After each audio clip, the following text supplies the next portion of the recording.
Hello, नमस्कार, सत श्री अकाल, आदाब। मेरा नाम है राजेंद्र सिंह ठाकुर और आप सुन रहे हैं रेडियो भारती पॉडकास्ट का विशेष प्रोग्राम कहानियां जो कुछ कहती हैं। लोगों के कोमल मन में बातों को गहराई तक पहुंचाने का तरीका कहानियों से बेहतर और क्या हो सकता है। खासकर पंचतंत्र की कहानियां जिसमें बेहतर सीख, संस्कार व जीवन में अच्छी चीजों की ओर बढ़ने की प्रेरणा मौजूद होती है। 5 भागों में बटी पंचतंत्र की कहानियां ही हैं जो दोस्ती की अहमियत, व्यावहारिकता व नेतृत्व जैसी अहम बातों को सरल और आसान शब्दों में लोगों तक पहुंचाकर उन पर गहरी छाप छोड़ जाती हैं। शायद यही वजह है कि अक्सर बचपन में सुनी कहानियां और उनकी सीख जीवन के अहम पड़ाव में मार्गदर्शक के रूप में भी काम कर जाती हैं। बैर, दोस्ती, दुश्मनी, दोस्तों के होने का लाभ, कर्म न करने से होने वाली हानि, हड़बड़ी में कदम उठाने से होने वाले नुकसान जैसी कई पंचतंत्र की कहानियां आप तक इस प्लेटफॉर्म के जरिए हम ला रहे हैं। हम इन कहानियों के माध्यम से बच्चों को खुशी देने और उनका मन बहलाने के साथ ही उनके अंदर नैतिकता व सदाचार के भाव को पहुंचाने का प्रयास कर रहे हैं। तो देर किस बात की है, तो हम शुरू करते हैं ये शिक्षाप्रद कहानियां। कहानी का शीर्षक है बुद्धिमान बंदर और मगरमच्छ। एक था घना जंगल जहां जानवर एक दूसरे के साथ बहुत प्यार से रहा करते थे। उस जंगल के बीच एक बहुत सुंदर और बड़ा तालाब था। उस तालाब में एक मगरमच्छ रहा करता था। तालाब के चारों ओर बहुत सारे फलों के पेड़ लगे हुए थे। उनमें से एक पेड़ पर एक बंदर रहा करता था। बंदर और मगरमच्छ एक दूसरे के बहुत अच्छे मित्र बन गए। बंदर पेड़ से मीठे और स्वादिष्ट फल खाता और साथ ही अपने दोस्त मगरमच्छ को भी देता था। बंदर अपने दोस्त मगर का खास ख्याल रखता और मगर भी उसे अपनी पीठ पर बिठाकर पूरे तालाब में घुमाता था। दिन निकलते गए और दोनों की दोस्ती और भी गहरी होती चली गई। बंदर जो मगरमच्छ को फल देता, मगरमच्छ उनमें से कुछ फल अपनी पत्नी को भी खिलाता था। दोनों फलों को बड़े ही चाव से खाते थे।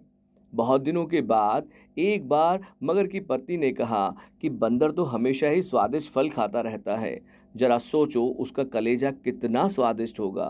वह मगर से जिद करने लगी कि उसे बंदर का कलेजा खाना है। मगर ने उसे समझाने की कोशिश की, लेकिन उसने नहीं माना और वह मगर से रूठ गई। अब मगर को ना चाहते हुए भी हाँ बोलना पड़ा। उसने कहा कि वो दूसरे दिन बंदर को अपनी गुफा में लेकर आ जाएगा, तब उसका कलेजा निकाल कर तुम खा लेना। इसके बाद मगर की पत्नी मान गई। हर दिन की तरह स्वादिष्ट फलों के साथ बंदर मगर का इंतजार करने लगा। कुछ ही देर में मगर भी आ गया और दोनों ने मिलकर फल खाए। मगरमच्छ बोला कि दोस्त, आज तुम्हारी भाभी तुमसे मिलना चाहती है। चलो, तालाब की दूसरी ओर मेरा घर है, आज वहां चलते हैं। बंदर झट से मान गया और उछलकर मगर की पीठ पर बैठ गया। मगर उसे लेकर अपनी गुफा की ओर बढ़ने लगा।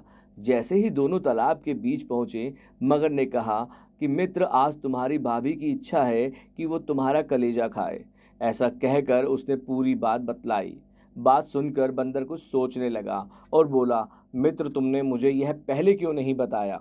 मगर ने पूछा, क्यों मित्र, क्या हो गया। बंदर बोला कि मैं अपना कलेजा तो पेड़ पर ही छोड़ आया हूँ, तुम मुझे वापस ले चलो तो मैं अपना कलेजा साथ ले आऊँगा। मगर बंदर की बातों में आ गया और वापस किनारे पर आ गया। वो दोनों जैसे ही किनारे पर पहुंचे, बंदर झट से पेड़ पर चढ़ गया और बोला कि मूर्ख, तुझे पता नहीं कि कलेजा हमारे अंदर ही होता है। मैं हमेशा ही तुम्हारा भला सोचता रहा और तुम मुझे ही खाने चले। कैसी मित्रता है तुम्हारी। चलो जाओ यहाँ से। मगर अपनी करनी पर बहुत शर्मिंदा हुआ और उसने बंदर से माफ़ी मांगी, लेकिन अब बंदर उसकी बातों में नहीं आने वाला था। कहानी से सीख। इस कहानी से हमें यह सीख मिलती है कि संकट के समय घबराना नहीं चाहिए। मुसीबत के समय अपनी बुद्धि का उपयोग कर उसे दूर करने का उपाय सोचना चाहिए।